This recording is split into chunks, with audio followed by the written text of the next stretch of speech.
بیر لە کردنەوەی پیشەسازی گەورە بکاتە بۆی بتوانین خەڵکێکی زۆر لە دەوری ئەو پیشەسازیە کۆ بکاتەوە تاوەکو بتوانین ئەو کۆمەڵگایە پێش بگەین. تەنانەت ئەگەر بێت پیشەسازی ئیشی لەسەر بکرێت دەتوانین ببین بە حکوومەتێکی تەواو، چونکە هەتا وەکو پیشەسازی لە وڵات پێش نەکەوێت حکوومەت پێش ناکەوێت.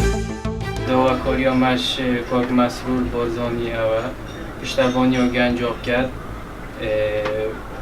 پشتەڤۆنیۆ بۆرێت گەشت و گوزۆر بکات، سیاحەتە بکات، خواندنێ بکات، چۆندنێ بکات.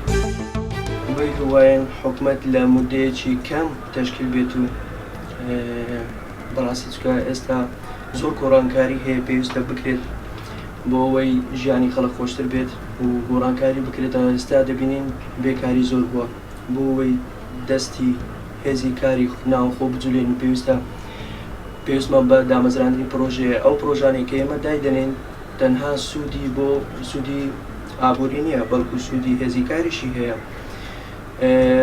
با زیاتر پشت بە بەرهەمەکانی ناوخۆ ببەستین، نەک پشت بە بەرهەمەکانی بیانی ببەستین.